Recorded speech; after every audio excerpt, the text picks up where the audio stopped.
Welcome to the Hamumu Halloween Home Horror Hoedown, the podcast where we watch scary movies so you don't have to. From award-winning to completely unknown, we take them all way too seriously. I'm your host, Mike Hummel. And I'm your host, Solange Hummel. Now, warning, we use a ghoulish number of spoilers, so watch the movies first. Second warning, we don't know anything about anything, so don't take us seriously as we take these movies seriously. Today we're talking about Saturday Morning Mystery from 2012, also known as Saturday Morning Massacre. Yeah, it was listed on Tubi where we watched it as Saturday Morning Mystery, but when you start it, it says Saturday Morning Massacre. Yeah. I feel like we should say before we go any further into this that this movie has things that you don't want to know going in.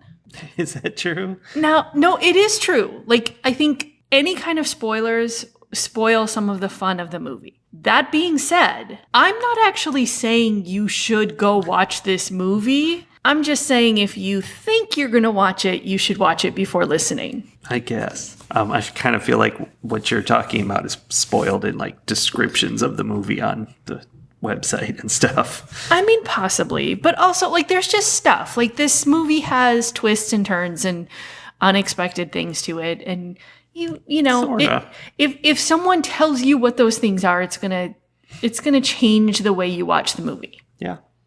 Well, maybe we should start telling them what those things are. Okay. First, you need to tell us why we picked this movie. So, sometimes I watch terrible videos on YouTube.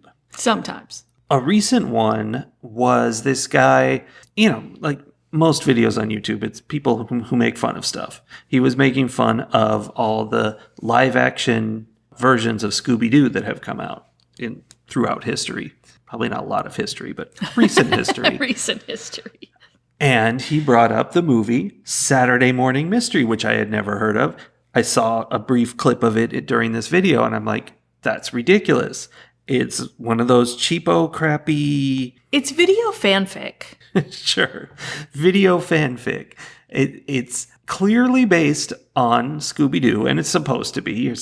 Part of the fun is reminding you of Scooby Doo, but it's completely out of that universe, and it's quote unquote real people who happen to be just like the Scooby Doo people. Right. It's very much like what if we took realism and injected it into Scooby Doo and then took it beyond realism to like horror. Yeah. Not realism like the real world, but realism like a bad movie.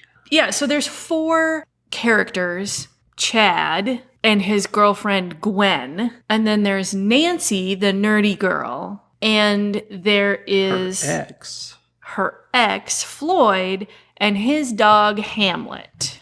And you're probably thinking like I was thinking, that doesn't sound anything like Scooby Doo. I don't know why they made an obvious parody. They dressed the people similarly. They tried to make it all the same. But then they just made up names that were totally different. No, they're not totally different. They're so different. Okay, what's the preppy guy's name usually? I can't remember. Fred. Okay, so Fred and Chad are both like rich white guy names. Yeah. Yeah. Gwen and Daphne are both kind of pretentious white girl names. Ugh. Velma and Nancy are both like kind of like weirdly old-fashioned names. I don't even know if Velma's a real name, but probably. It totally is, and I'm sure it's like it was old-fashioned at the time that Scooby-Doo came about. But Velma was sitting right there for the taking. I know, but that would have gotten too close. So they didn't go for sound-alikes. They went for like feel-alikes. And then there's Floyd, which it's I don't know, just like Shaggy. Was not at all, except that Floyd looked identical to Shaggy. Yep. Like he looked like a cartoon character. Yeah, he did. The only one where I don't sense, like I don't feel the feel-alike that they were going for was Hamlet and Scooby-Doo. Yeah. I don't get it. That's what I'm saying. It's like, if you're going to do this, why is your dog named Hamlet? He was cute. He was really cute. Yeah, I don't know. But I feel like the names of the 4 people, I liked what they did with those names. And I feel like that despite those names, It took you 10 seconds of this movie to spot that it was Scooby Doo when I was trying to keep it a secret. Okay, it took me 10 seconds because that's how long it took for Floyd to come on screen. And I was like, that dude looks exactly like Shaggy from Scooby Doo. And he has a dog. So I feel like I know what's going on. I also was already in the mindset of cartoons because Saturday Morning Mystery, Saturday Morning Massacre, like I already sort of was like, And then he came on screen and it totally gave it away. And that was something I will say is a little bit clever, is they were obviously going for that reference with the name. They're like, oh, Saturday morning cartoons, haha. But then they actually made the plot of the movie be that they slept over in this scary place Friday night, and it was Saturday morning when they all started getting massacred. Yeah. So that's clever.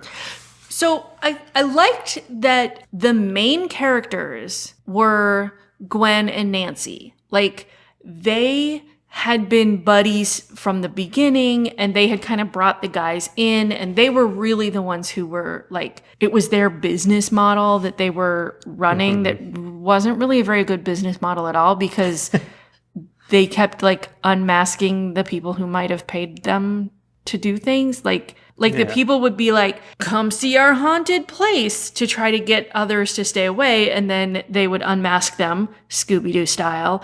And of course, then, they're not going to pay because they're dealing with evil corporations. Well, I have news for you, Soli. Okay. There is, in fact, as I learned during this YouTube video I was talking about, a Scooby-Doo movie that literally only has Velma and Daphne in it in high school when they got together and decided to investigate mysteries together. I had no idea. But I'll tell you, the reason I had no idea is because I'm not sure that I've ever actually seen an entire episode of Scooby-Doo. Because even as a kid, I thought Scooby-Doo was the dumbest show. I watched some Scooby-Doo. I'm not saying it was a regular experience, but I have definitely seen some. Yeah. I wasn't impressed. But what I was impressed by was how this movie took elements from the cartoon and like made it real. Like the whole frantic running across the hallway and slamming doors and, the do-do-do-do-do-do-do-do noise. You know what I mean? Like that there's that sound, that soundtrack that they play when it's people running around. They're all in a hallway and they're running from one room to the other, back and forth. Sort of like the Fred Flintstone. Oh yeah, the running spinning legs. Yeah. They took that I know happened in every episode, right? Like that was like the 3/4 mark of every single Scooby-Doo episode. They took that and they turned that into this like kind of frantic running after the ghost / shadow / is that a weird kid that we just saw? Like, we didn't know what was going on at that point, but it was lots of running down hallways and in and out of doors and stuff. Not to pull too far away from the Scooby-Doo of it all, but that's something else I enjoyed in this movie. They took my idea. Oh, yeah? To have throughout the movie, before you know what's going on and how whatever's happening, there were, in most shots, there was some spooky thing happening in the background. Not really spooky, like in a mirror reflection, somebody or walks out a window by, or whatever. and it was just like a lot of it. There was just always somebody there, and that's fun for me. I feel like that happened in the cartoon too. Like you would see things pop up in the distance or whatever. That. But yes, they did that. That like kind of poltergeist sort of watch all the parts of the screen thing. You definitely have to do that if you're watching this movie. And that's fun. At one point, Gwen actually says, oh, we used to be the Galloping Ghost. Yeah, I don't know that one, but we used to be that. I actually was like, is there another cartoon that just has Daphne and Velma in it? Or something, is just Maybe. Two girls? Or it's like Nancy Drew. Yeah, and I couldn't find anything. There is a Scooby-Doo episode that is like Scooby-Doo versus the Galloping Ghosts. Oh. But I don't know, like that was a weird reference to make in that case then. Excellent research, Soli. You're welcome. But she said, but now we're more Scooby-Doo. And I'm like, you can't say that. When you're so obviously Scooby-Doo, Scooby-Doo shouldn't be in a part of your universe. That's weird. No, it was an oddly on the nose kind of comment. It was lampshading where lampshading was completely unnecessary. Yeah, we could already see everything. Yeah. Where I thought it missed the mark was at the beginning, she's talking about how, like, the whole point of them is that they don't believe in ghosts, except for Chad. They don't believe in ghosts, but they do believe in the evil of humans. Mm-hmm. And like she says, what we're really after is people who have something to hide. Like, her whole point is to unmask these evil corporations that are doing terrible things to people. And I was like, I am here for that. Uh-huh.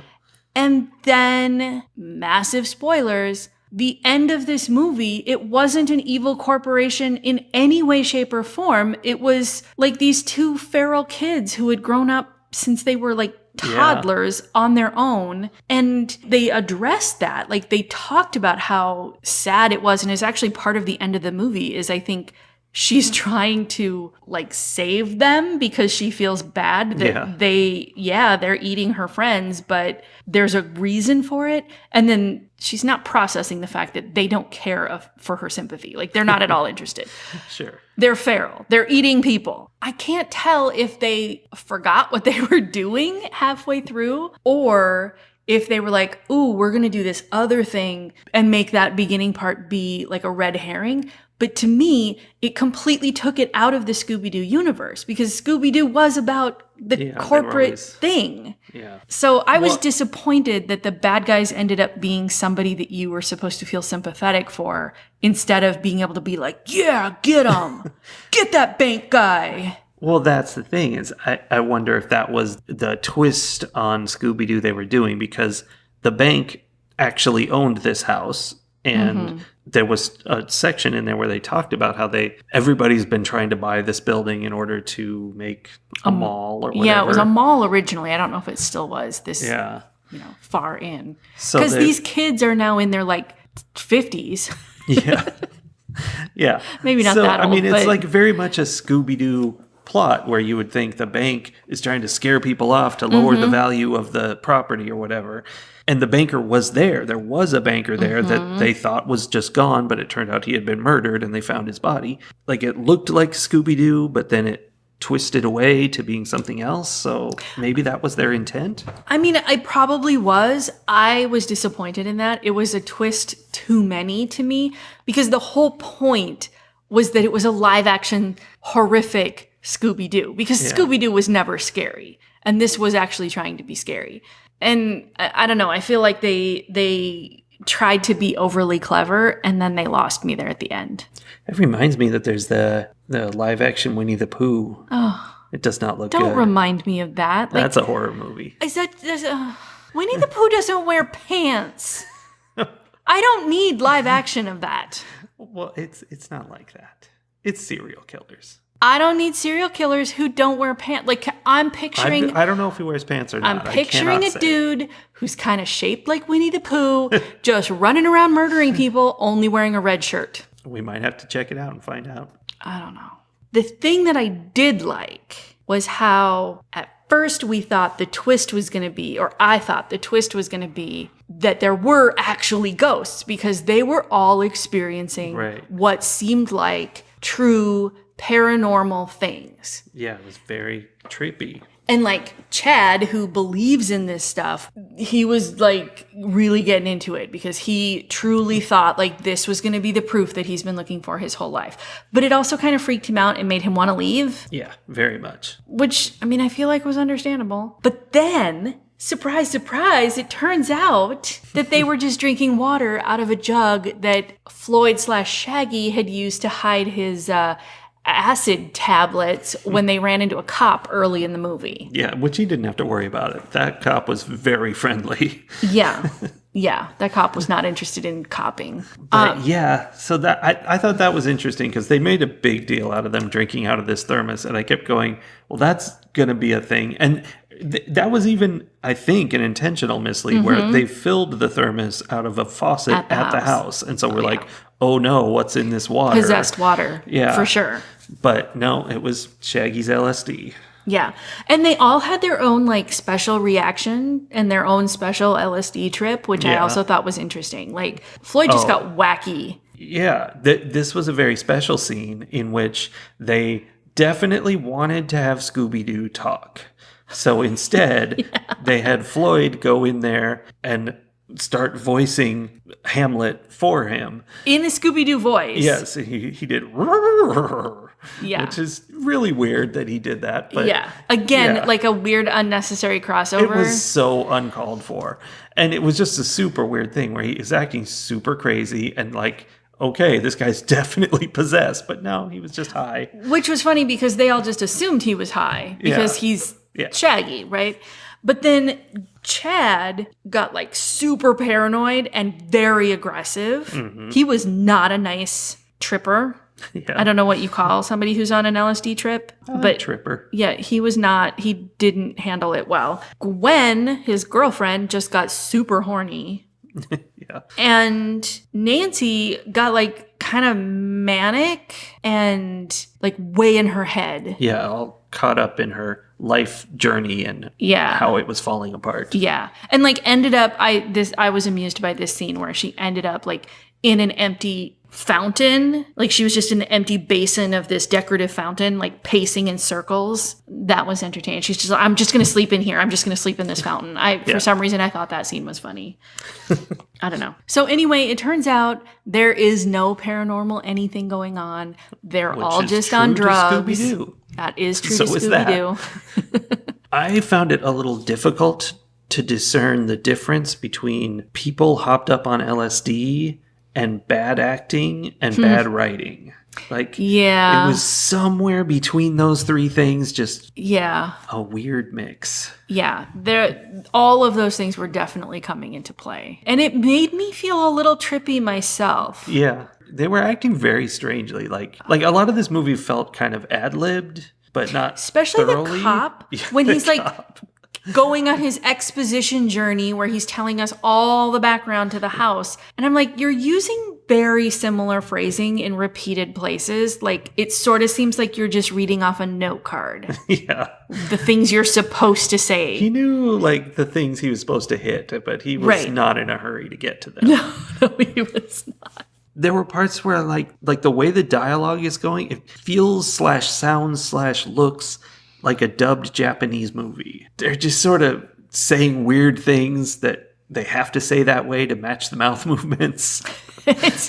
Maybe there were some times where they were walking through like the main room in the house.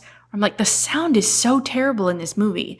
And maybe they were like actually dubbing over themselves. It's possible. They're actually. Like, that ad-libbing didn't go well. We're gonna have you say this scripted line that matches your mouth movements. I don't know. Like it was goofy for like the first 2/3 of the movie, and then it took a very dark turn right around the time that Hamlet showed up gnawing on a hand. Yeah. Which was funny because then Chad or whoever it was like, can you confirm that this dog is gnawing on a human hand? Yeah, see, that's some LSD fun. And then at that point, like everything got very dark, very fast. Yeah, and less entertaining. Yeah, I was just going to ask you, do you feel like it was scary or that you were like engaged in that last bit of the movie? No, I mean, it was the typical movie that it looked like, you know, like the interesting part about this movie was the Scooby Doo joke, and that stuff, the murdering and cannibalism, was very much this direct to video college kids making a movie kind of, you know, low budget thing. And really going for shock value. Like, this might be the first time I've mentioned this season, but like it was trying to go for something like House of a Thousand Corpses. That's your first. Right? Like it was trying to go for that, like, oh my gosh, that's too terrible to even think of. Yeah, but it wasn't. It just wasn't. Like, it didn't get just there. Fine. It didn't get there. It was trying to get into the realm of like Saw and Human Centipede and like those things, but it did not. No. They pulled their punches. No, I mean, it was just basic running around, stabbing kind of stuff. And of course, somebody's head came off with an axe. That's fun. That is fun. And it was kind of fun to see, like, ooh, who's gonna get it next. Although at the point where it turned and it started to be like that, where people were getting mowed down, and I was like, oh, here we are, Saturday Morning Massacre. Very early on, I was like, oh, Nancy's gonna be the final girl. Well, yeah. She was definitely the main character. Yeah. Although she wasn't, because there was also, and this is the second movie this season that has made me make this reference, there was also a Blue Lagoon kid. Yeah, there was. I don't have this connection to Blue Lagoon that you have, but I get where you're going. Okay, literally the only thing I know about the movie Blue Lagoon is that they're stranded on an island and these siblings end up having a baby. Like, that's the only thing I remember. I don't know that I've even seen the movie because, like, I don't think I was the right age when it came out. Yeah. I think I was much too young. I don't know. I guess because the only thing I knew about it was that there was an incest baby in it. I was like, I don't think I need to see this movie. Well, yeah, and that's traditional hillbilly horror is, you know, you got to have that. So anyway, like, Nancy was the final girl, but then, surprise, and she gets taken out at the end. And I was super glad because I was in the process of writing a note about, like, well, that was a, like, really inappropriate misdirect for them to pretend like there was a kid in the house, because There so was. right, it was a kid who ate Hamlet. Yeah. And they chased him through the house. Yes, and then all we saw were these kids who had grown up into adults, and I'm like, that's kind of bogus. Yeah. And then, surprise, there is a kid, and I was like, yes, nice. Nice. What I thought was nice was the line, what kind of occult practices were they doing? Sticks on the floor, I guess. That was a good line.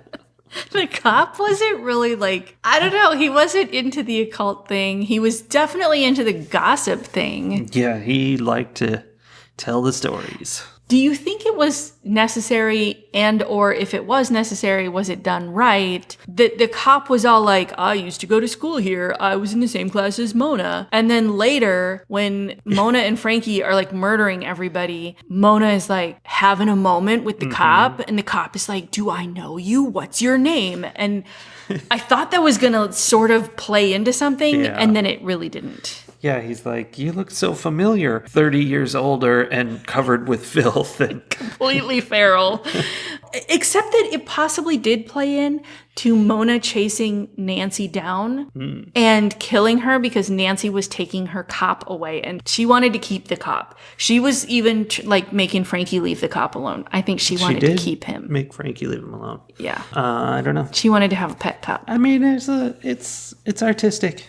It's real life. There's all kinds of different things. Some people have this relationship, others have that, and things work out the way they work out. So you just gotta accept it. I feel like things didn't work out all that well for most of the people in this movie. No, I mean, to be fair, I don't think they worked out well for anyone in this movie. No. Although I do see how they left an opportunity to have a sequel because the kid who knows if it was ever even named because... Yeah, they didn't seem to be able to talk. Which is weird because they were like... Mona was in first grade when her parents died. Yeah. I feel like she wouldn't have definitely turned into knew how to a talk. Monster.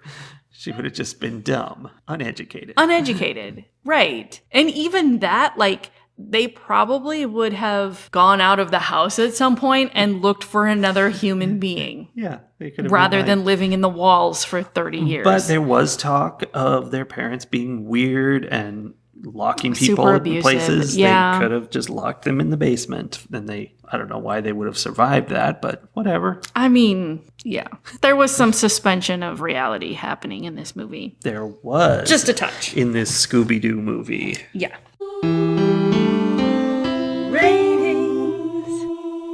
So I admire what was attempted with this movie. I do feel like there is something to be done with this like kind of goofy, never scary cartoon spookiness and turning that into actual horror. I would like to see this movie done by someone who really does movies well. Yeah. Because I think there's a lot of potential there. This movie did not quite live up to the potential. It missed out on things. It took some wrong turns. However, as I was watching it, I was thinking, oh, this is one of those movies where you can just really tell that everyone making the movie is having a really good time making this movie. This is a movie where everyone was just like, this is hilarious what we're doing. We are awesome. And this is so much fun.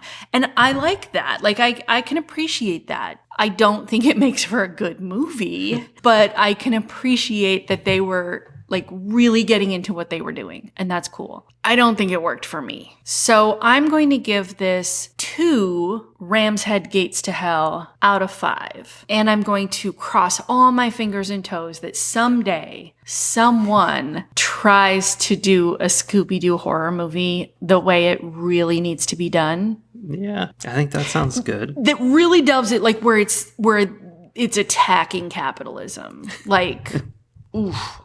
There's something there, and it Elon Musk has got a projector set up in the Tesla factory to scare people off. Yes. Yeah. Yeah. For me, this comes from a genre, or it's not even a genre. It's a filmmaking style that is terrible. Like, this just people who are just not really professionals, just kind of putting together direct-to-video little camcorder movie, and it's all poorly done on every level. And for that, I think this is one of the better, if not best, ones of that. Like, it actually has ideas, and there's something to think about and watch while you're watching it, really. It's a very high-level amateur film. Yeah. Yeah. That's a much shorter way of saying that. Usually these movies are just, randomly people getting tortured and murdered, and that's it. There's no plot. There's nothing. So for that, it's great. But that's a really bad kind of movie that's usually not even fun to watch as a bad movie. So I'm going to go slightly higher and give it 2.5 Ram's Skull Gates to Hell, because I think it's kind of enjoyable. There's some entertainment value there. Yeah. But it's a weird one. Yeah, it's not one that I would recommend to just old anybody who says, what should I watch if I want to watch a horror movie? Like, this would not be that. But I do think that people who really enjoy horror movies might find this entertaining for what it is. Yeah, you get a kick out of it. Yeah. Fight the horror of a world gone mad. I was so excited for the political connections that were going to happen in this movie when I thought it was going to be about defeating the capitalistic, greedy, corporate bad guys. And then all of that went away, and it was so disappointing to me. But I feel like my hot political tip for this week has to be, that connection of focusing on the real evil that's happening and not the distractions the evil guys throw up here and there and all over Fox News and Twitter drama and all of those things that are so easy to get caught up in. And then you miss the fact that Greg Abbott put a police officer who was indicted for excessive violence against protesters on the commission that's investigating police officers or something like that. There's things where there's actual evil happening, and we're distracted by things like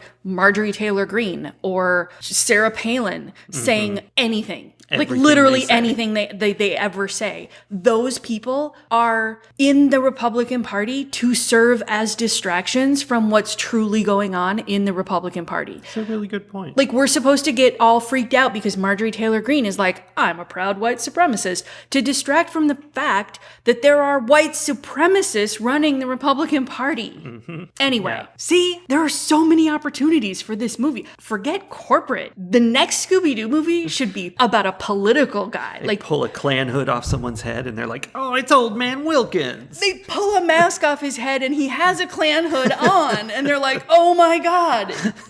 Anyway, we have to focus on the real evil, because if we let ourselves be distracted by the things that they're putting out there for us to be distracted by, they're winning and getting away with everything that they're trying to get away with, because they don't care if we think they're evil, as long as their evilness continues to line their pockets and give them them power and all of the things that they want. You know what? I just suddenly realized, because the name that popped into my head was Old Man Wilkins. Today's hot gaming tip Okay. is that my game, Kid Mystic, which is available for free on itch.io, actually has a Scooby Doo surprise at the ending. So check it out and experience the surprise for yourself. Delightful. Mm-hmm. And the name in it is Old Man Wilkins.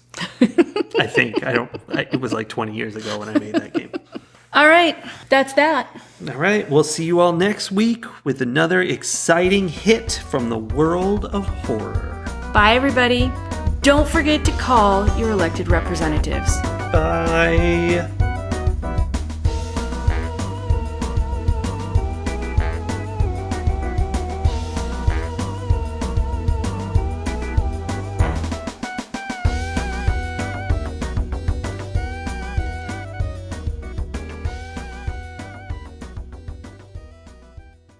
The do do do do do do do do do noise